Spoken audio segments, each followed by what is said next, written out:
गठबन्धन दलले स्थानीय तह निर्वाचनको मत परिणामलाई आधार मानेर सिट बाँडफाँडको मोडालिटी बनाउँदै प्रत्यक्षतर्फ निर्वाचित नेताहरूको व्यवस्थापन चुनौती। सरकारी सेवामा आरक्षणको व्यवस्था हटाउनुपर्ने समावेशी आयोगको निष्कर्ष। मन्त्री र सांसदका सन्तानलाई आरक्षण दिन नहुने लगायतका सुझाव। मुलुकको वैदेशिक व्यापारमा निर्यातको हिस्सा बढ्दै तेस्रो देशबाट आयात गरेका सामग्री भारत निर्यात गर्ने प्रवृत्तिका कारण दीर्घकालीन असर पार्ने चिन्ता। युक्रेनको जापोरिजिया आणविक केन्द्रमा गोलाबारी। युरोपकै सबैभन्दा ठूलो आणविक ऊर्जा केन्द्रमा भएको आक्रमणबारे छलफल गर्न सुरक्षा परिषदको बैठक बस्दै। र आगामी पुष 8 देखि चैत 4 गतेसम्म ए डिभिजन लिग फुटबल गर्ने एन्फाको निर्णय। नेपाल सुपर लिगको दोस्रो संस्करण असोजमा गर्न आयोजकलाई अनुमति। नमस्कार, कान्तिपुर डायरीका साथमा साथी रमेश र म अनिल। समाचार अब विस्तारमा। 5 दलीय सत्ता गठबन्धनले 2074 को संसदीय निर्वाचनमा प्रत्यक्ष तथा समानुपातिक र 2079 को स्थानीय तह निर्वाचनलाई मुख्य आधार मानेर सिट बाँडफाँड मोडालिटी तयार पार्ने भएको छ। गठबन्धनले बनाएको 11 सदस्यीय कार्यदलको हिजो बसेको बैठकले कुन पार्टीको वास्तविक धरातल र शक्तिको आधार के हो भन्ने बारेमा 2079 को स्थानीय तह निर्वाचनमा वडाध्यक्षले पाएको मत बढी विश्वसनीय बन्न सक्ने निष्कर्ष निकालेको छ। पालिकाको प्रमुख र उपप्रमुख पदमा तालमेल भए पनि केही अपवाद बाहेक ओडा तहमा तालमेल नभएकाले गठबन्धनमा आबद्ध दलको मुख्य शक्तिको आधार ओडा तहमा प्राप्त मत बन्न सक्ने नेताहरूको भनाइ थियो। मोडालिटी तयार पार्दा शीर्ष नेताहरूको निर्वाचन क्षेत्रको संवेदनशीलतालाई समेत प्राथमिकतामा राख्नुपर्नेमा उनीहरूले जोड दिएका छन्। कार्यदल सदस्य समेत रहेका माओवादीका वर्षमान पुनले कान्तिपुरसँग भन्नुभयो, मूलतः 2074 को निर्वाचनलाई आधार बनाउने भन्ने छ, तर सबै पार्टीका सिनियर नेताहरूको व्यवस्थापनलाई ध्यान दिएर अलिअलि हेरफेर गर्ने 2079 को स्थानीय निर्वाचनलाई पनि आधार बनाउने र संघमा नमिलेको कुरा प्रदेशमा मिलाउने भन्ने प्रारम्भिक छलफल अघि बढेको छ। 30 गतेको बैठकमा आफ्नो संवेदनशीलता बारे पार्टीमा छलफल गरेर ल्याउने भन्ने छ। त्यसबीचमा द्विपक्षीय अनौपचारिक छलफल पनि गर्ने समझदारी भएको पुनले बताउनुभयो। शीर्ष नेताहरू लड्ने निर्वाचन क्षेत्रको संवेदनशीलतालाई पनि ख्याल गरेर मोडालिटीको टुङ्गो लगाउने कार्यदलका अर्का एक सदस्यले बताएका छन्। उनका अनुसार 2074 को प्रतिनिधि सभा निर्वाचनलाई आधार बनाउँदा प्रत्यक्षमा जसले जितेको छ त्यही पार्टीले सो निर्वाचन क्षेत्र पाउने सैद्धान्तिक आधार बनाइएको छ। यसलाई आधार बनाउँदा गठबन्धनका शीर्ष नेताहरूको निर्वाचन क्षेत्र व्यवस्थापन गर्नुपर्ने उनीहरूको भनाइ थियो। तनहुँ 1 मा कांग्रेस नेता रामचन्द्र पौडेल निर्वाचन लड्दा 2074 मा चुनाव जितेका किसान श्रेष्ठ हाल एकीकृत समाजवादीलाई कसरी व्यवस्थापन गर्ने भन्ने प्रश्न उब्जेको छ। यस्तै झापा 1 मा कांग्रेस महामन्त्री विश्वप्रकाश शर्मालाई माओवादी नेता राम कार्कीले पराजित गर्नुभएको थियो। तनहुँमा पौडेल उम्मेद्वार बन्दा श्रेष्ठले त्यही निर्वाचन क्षेत्र नपाउन पनि सक्नुहुन्छ। झापा 1 मा कांग्रेस महामन्त्री शर्मालाई उम्मेद्वार बनाउँदा कार्कीलाई कसरी व्यवस्थापन गर्ने? सिन्धुपाल्चोक 1 मा माओवादीबाट चुनाव जितेका सभामुख अग्नि प्रसाद सापकोटालाई उम्मेद्वार बनाउँदा त्यही निर्वाचन क्षेत्रबाट चुनाव हारेका कांग्रेसका मोहन बहादुर बस्नेतको व्यवस्थापन कसरी हुने? डोटीमा एकीकृत समाजवादीका प्रेम बहादुर आलेले कांग्रेसका वीरबहादुर बलायरलाई हराउनु भएको थियो। कार्यदलका अर्का एक सदस्यले भने आर्यलाई उम्मेद्वार बनाउँदा बलायरलाई कसरी व्यवस्थापन गर्ने? यस्ता समस्या दर्जनौं क्षेत्रमा छन्। 2074 मा निर्वाचन हारे पनि शीर्ष नेतालाई व्यवस्थापन गर्नुपर्ने हुन्छ। नेता व्यवस्थापनको विषयमा समेत आफ्नो पार्टीमा छलफल गरेर आउने कुराकानी भएको ती कार्यदलका सदस्यले बताएका छन्।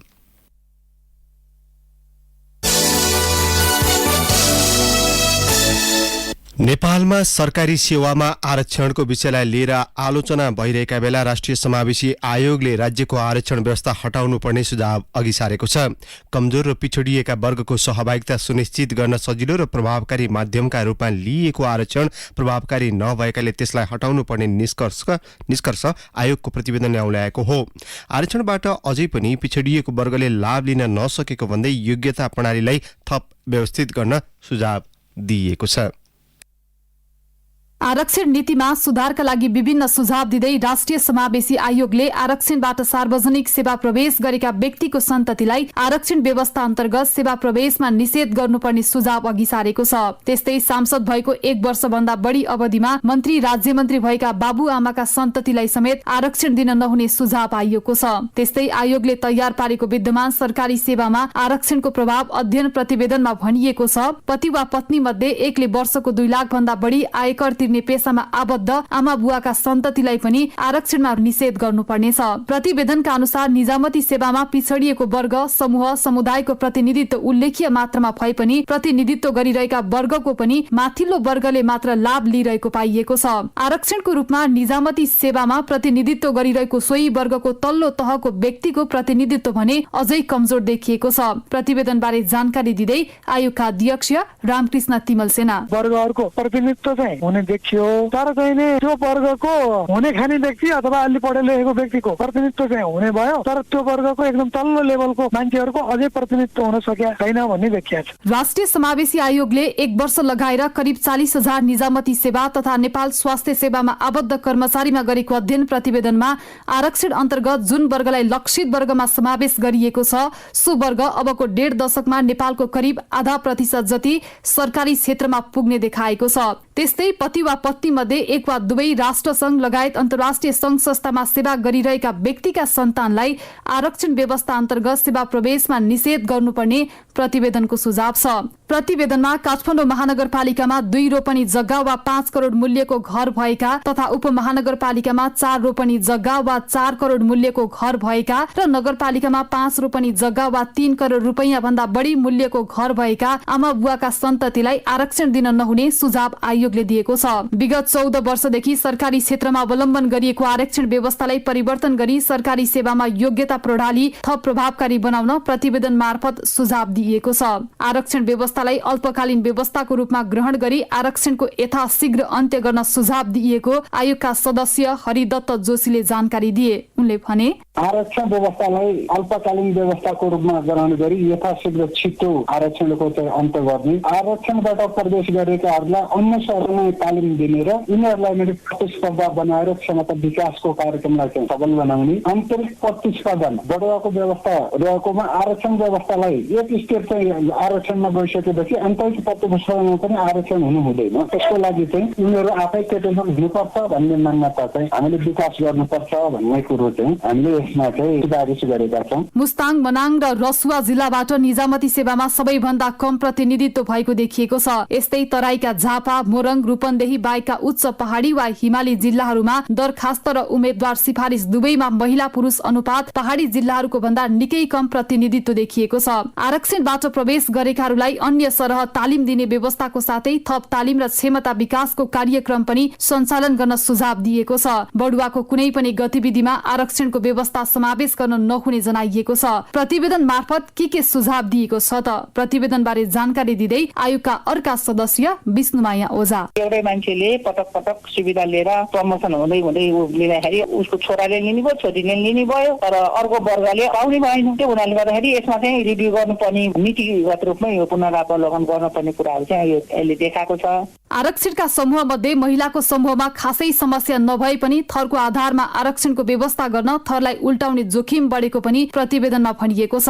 सरकारी सेवामा सञ्चालन भएको आरक्षण व्यवस्थाले विभिन्न किसिमका विभेद सृजना गरेको भन्दै भविष्यमा यसले पार्ने थप जटिलताप्रति आयोगले ध्यान आकर्षण गराएको हो। रेडियो कान्तिपुरका लागि तुलसी अरियाल।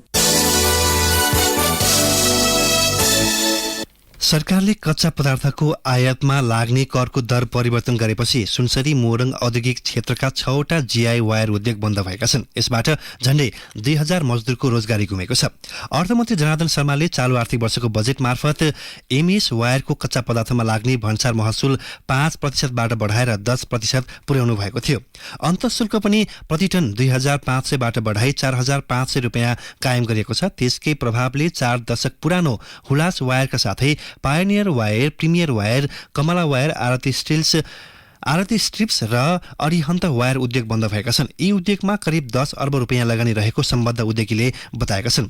हुलास वायरले मासिक 4000 टन जीआई वायर र 700 टन जाली उत्पादन गर्दै आएको थियो। उसले 3000 टन वायर निकासी गर्थ्यो। उद्योगी सञ्चालक युक्ति गोल्छाले परिवर्तित करका कारण चलाउन सक्ने स्थिति नभएपछि बाध्य भएर उद्योग बन्द गरिएको बताउनुभयो। सो उद्योगले 340 मजदुर कर्मचारी मध्ये 300लाई विदा गरिसकेको छ।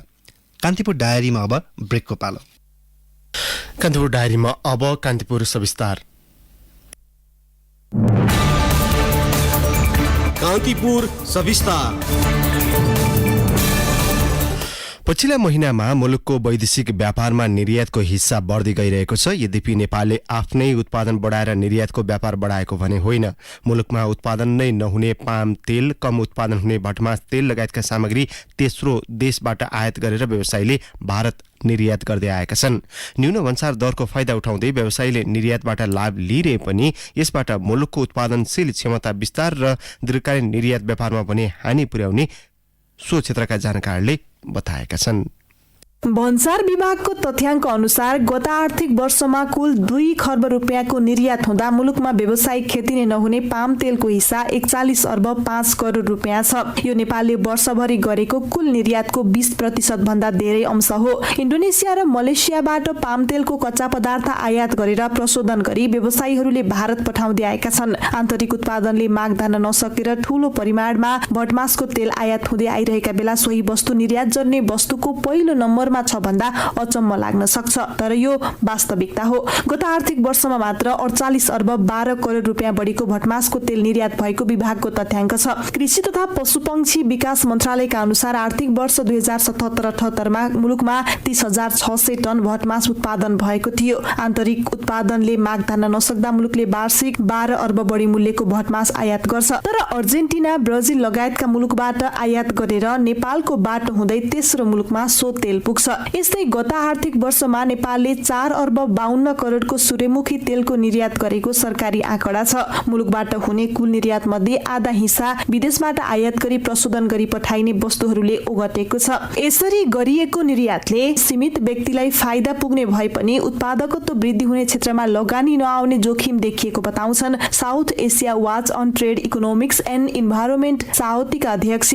पोषराज पाण्डे। अरू क्षेत्रमा भन्दा अरू उद्योगमा भन्दा यस्तो खाले काममा चाहिँ रेट अफ रिटर्न चाहिँ बढी भयो भनेदेखि त हामीहरूसँग जुन लिमिटेड रिसोर्सेस हो त्यो रिसोर्सेस त यस्तो क्षेत्रमा चाहिँ आउने भयो के इन्भेस्टमेन्ट हामी यस्ता यस्ता काममा चाहिँ गर्ने भयो। अनि जबकि हामीहरूको लङ टर्ममा बेनिफिट हुने क्षेत्रमा चाहिँ हामीहरूको लगानी नै नहुने भयो। त्यसले गर्दाखेरि यसको डरलाग्दो इम्प्याक्ट भनेको जुन चाहिँ इकोनोमी भित्रमा रिसोर्सलाई मोबिलाइज गर्ने जुन इन्सेन्टिभ चाहिँ छ नि त्यो स्ट्रक्चरलाई नै यसले बिगार्दियो के। पाम र भटमासको तेल आयात गरेर भारत पठाइनुको मुख्य कारण हो भन्सार दरको अन्तर। दक्षिण एसियाली स्वतन्त्र व्यापार क्षेत्र साफ्टा सम्झौता अनुसार नेपाल सहितका देशबाट निर्यात हुने कृषिजन्य वस्तुमा भन्सार महसुल न्यून छ।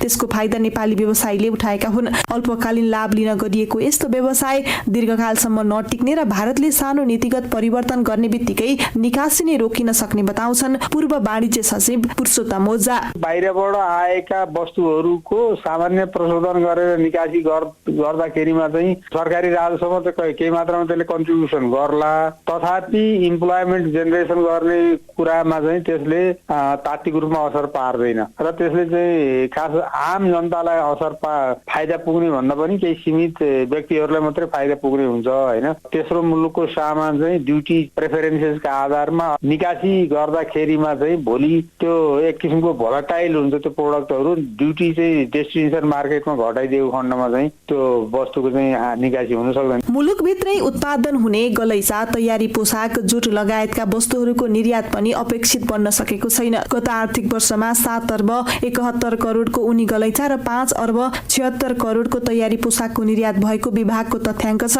भारत, पाकिस्तान, अफगानिस्तान लगायतका मुलुकको तुलनामा नेपाली गलैँचा महँगो भएकाले अन्तर्राष्ट्रिय बजारमा प्रतिस्पर्धा गर्न नसकिएको नेपाल गलैँचा उत्पादक तथा निकासीकर्ता संघका वरिष्ठ उपाध्यक्ष तेन्जिङ शेर्पा बताउँछन्। हाम्रो सबभन्दा कमजोर भनेको हाम्रो नेपाली प्रडक्ट एकदमै महँगो छ। छिमेकी राष्ट्रहरूको तुलनामा हामीलाई प्रतिस्पर्धा गर्न गाह्रो भइरहेछ। छिमेकी राष्ट्रमा चाहिँ निर्यात बापत जुन अनुदानहरू चाहिँ डबल डिजिटमा दिइरहेको अवस्था छ भने हामीले अहिले पनि त्यो पाउन सकेका छैनौँ, धेरै कम छ। त्यसपछि आएर कच्चा पदार्थ भन्नु उनमा हामीले जुन सहयोग पाएका छौँ कस्टम भन्छ र फेसिलिटी पाएका छौँ त्यो फेसिलिटी चाहिँ अरू कच्चा पदार्थमा पनि हामीले पाउनु पर्यो। सरकारले आयात प्रतिस्थापन गर्न झण्डै 1 दशकदेखि निर्यातमा अनुदानको व्यवस्था गर्दै आए पनि आफै उत्पादन गरेको वस्तुहरूको निर्यात भने बढेको देखिँदैन। सरकारले चालु आर्थिक वर्षको बजेट मार्फत पनि फलामे छड, सिमेन्ट, जुत्ता, प्रशोधित पानी लगायतका वस्तु निर्यातमा अनुदान दिने घोषणा गरेको छ। निर्यातका लागि गरिएका पहल प्रभावकारी नभएको र अनुदान पनि सदुपयोग हुन नसकेको जानकारहरू बताउँछन्। आयात र निर्यातको खाडल बढ्दै जाँदा गत आर्थिक वर्षमा मुलुकको व्यापार घाटा 17 खर्ब नागेको छ। यस्तो अवस्थामा कसरी कसरी निर्यात बढाउन सकिएला त? पूर्व वाणिज्य सचिव ओझा भन्छन्, नेपाल एकीकृत व्यापार रणनीतिले पनि केही प्रोडक्टहरू चाहिँ आइडेन्टिफाई गरेको छ, व्यापार नीतिले पनि प्रोडक्टहरू आइडेन्टिफाई गरेको छ, तर त्यो प्रोडक्टहरूको डेभलप गर्ने कुरा र त्यो प्रोडक्टलाई चाहिँ निकासी गर्ने कुरामा चाहिँ धेरै ध्यान पुग्न सकेको जस्तो लाग्दैन। अब यस्ता किसिमका प्रोडक्टहरू अलैँची भयो, त्यसपछि मेडिसिनल हाउस प्लान्ट्सहरू भयो र नेपालको आफ्नै चाहिँ मिनरलमा आधारित सिमेन्टहरू भयो होइन, त्यस्ता किसिमका प्रोडक्टहरू अब थुप्रै छ। त्यो प्रोडक्टहरूको डेभलप गरेर त्यसको निकासी बढाउनु पर्छ। तर्फ मुलुकभित्रै उत्पादन हुने वस्तुहरूको उत्पादकत्व वृद्धिमा ध्यान नदिँदा वर्षेनी आयात र निर्यातको खाडल बढ्दै गइरहेको छ भने अर्कोतर्फ अन्तर्राष्ट्रिय बजारमा प्रतिस्पर्धा गर्न सक्ने वस्तु निकासी भन्दा पनि अर्को देशबाट आयात गरेर निर्यात गर्ने प्रवृत्ति मौलाउँदै जाँदा अन्तर्राष्ट्रिय व्यापारमा नेपालको विश्वसनीयता गुम्दै जाने विज्ञहरू बताउँछन्। रेडियो कान्तिपुरका लागि केसु लामिछाने। कान्तिपुर सविस्तार।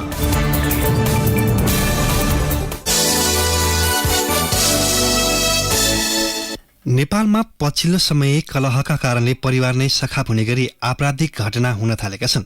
त्यस्ता घटना हुनुमा बदलिँदो सामाजिक संरचना, गरिबी, वैदेशिक रोजगारले ल्याएका विचलन लगायतलाई मुख्य कारण मानिएको छ। एक रिपोर्ट।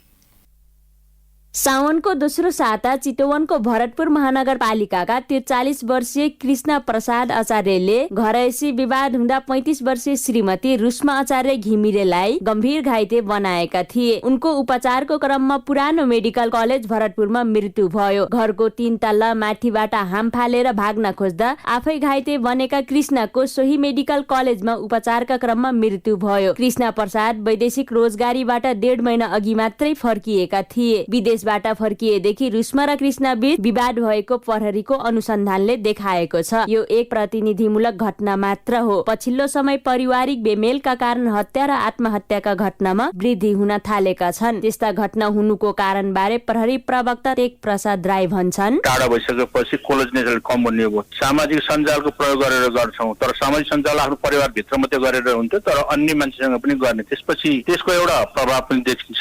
जब चाहिँ परिवार फर्केर आइसकेपछि हुन्छ नि सोसाइटी, हाम्रो सोसाइटी भनेको खालि चाहिँ अर्काको चर्चा गर्ने खालको पनि देखिन्छ कि। गत साता काठमाडौँको तारकेश्वर नगरपालिका 2 पदमशालामा बस्दै आएका 41 वर्षीय दिनेश पाण्डेले श्रीमती र 2 सन्तानको हत्यापछि आत्महत्या गरेपछि पारिवारिक विवादका कारण उत्पन्न गम्भीर घटनालाई सतहमा ल्याएको छ। 12 वर्ष कुवेत बसेर केही वर्ष अघि मात्रै फर्किएका दिनेश र उनकी श्रीमती सुनिता बीचको सम्बन्धको विवादले सो घटना निम्त्याएको प्रहरीको निष्कर्ष छ। वैदेशिक रोजगारीका कारण परिवारमा आएको विवाद र विचलनले समेत यस्तो घटना बढाएको देखिन्छ। पारिवारिक कलहले अन्तिममा अपराधको बाटो लिने गरेको मनोविद करुण कुँवरको भनाइ छ। शंका उपशंका चाहिँ धेरै गर्ने हैन, अनि प्रश्नहरू धेरै हुने, त्यसले गर्दाखेरि चाहिँ झैझगडाहरू बढी हुने र त्यो झैझगडाले गर्दाखेरि चाहिँ धेरै ठुलो हिंसा हुने, हिंसा चाहिँ अब जघन्य अपराधहरूमा पनि परिणत हुने चाहिँ पाइन्छ। तथ्याङ्कका अनुसार विश्वभर 1 वर्षमा मृत्यु हुने मानिस मध्ये 1.5% अर्थात् 7 लाखको मृत्युको कारण आत्महत्या हुने गर्दछ। अहिलेसम्मको तथ्याङ्क हेर्दा विश्वमा प्रत्येक 40 सेकेन्डमा 1 जनाले आत्महत्या गर्ने प्रयास गर्दछन् भने प्रत्येक 3 मिनेटमा 1 जनाले आत्महत्या गर्दछन्। आर्थिक वर्ष 2077-78 मा नेपालमा 60,141 आत्महत्या भएको प्रहरीको तथ्याङ्कमा उल्लेख छ।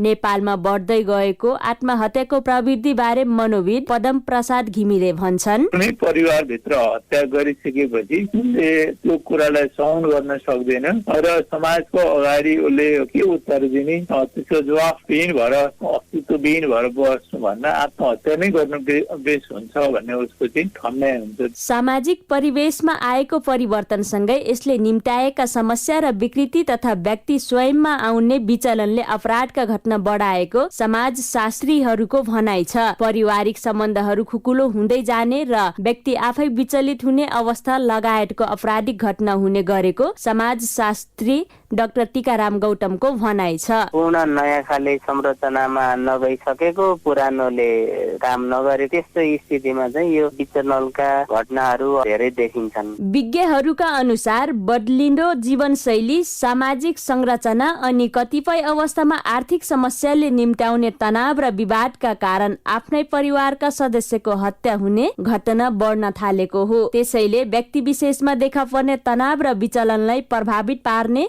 सामाजिक समस्या समाधान गर्न आवश्यक देखिन्छ। रेडियो कान्तिपुरका लागि सरिता थारू। रिपोर्टपछि कान्तिपुर डायरीमा पुनः ब्रेकको पालो। कान्तिपुर डायरीमा अब आर्थिक प्रसङ्ग। स्वदेशी बिजुलीबाट वर्षायामको माग धान्न सकिने भएपछि भारतबाट हुने विद्युत आयात क्रमशः घट्ने क्रममा छ। अघिल्लो आर्थिक वर्ष 2077-78 नेपालले भारतबाट 21 अर्ब 50 करोड 50 लाख रुपियाँ बराबरको बिजुली किनेको थियो। सो रकम गत आर्थिक वर्ष करिब आधाले घटेको छ।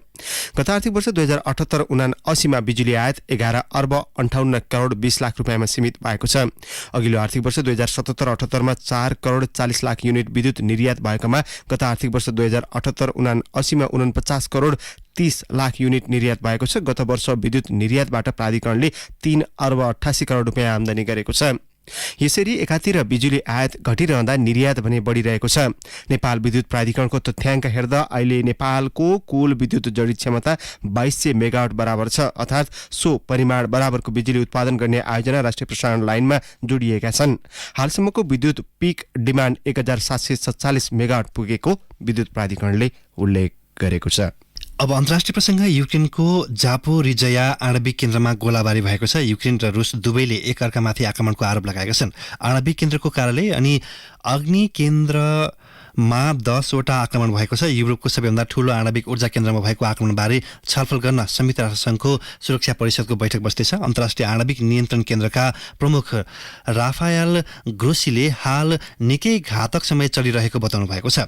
संयुक्त राष्ट्रसङ्घका महासचिव एन्टोनियो गुटेरेसले पछिल्लो घटनाले विनाश निम्त्याउन सक्ने तर्क गर्नुभएको छ। गत मार्चमा रुसले नियन्त्रणमा लिएको सो आणविक केन्द्रमा मस्कोले दुर्घटना निम्त्याउने युक्रेनले चेतावनी दिएको थियो।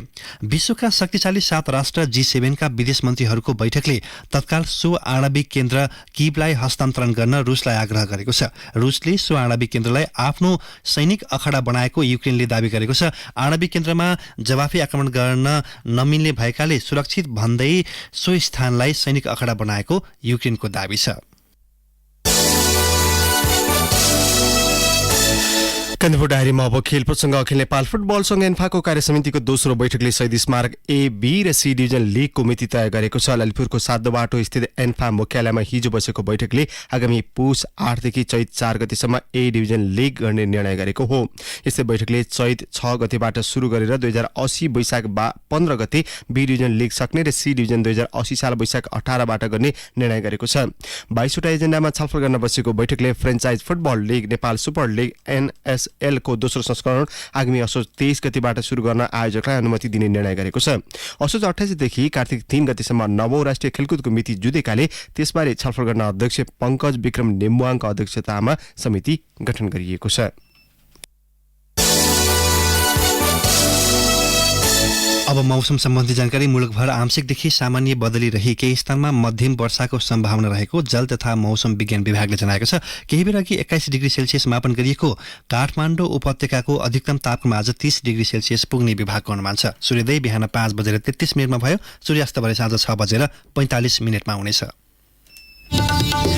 हवस्, नै प्रसङ्गसहित कान्तिपुर डायरीको यो बुलेटिन अहिलेलाई यहीँ सकिन्छ। साथी रमेश र म अनिल विद्या माग्छौँ। नमस्कार।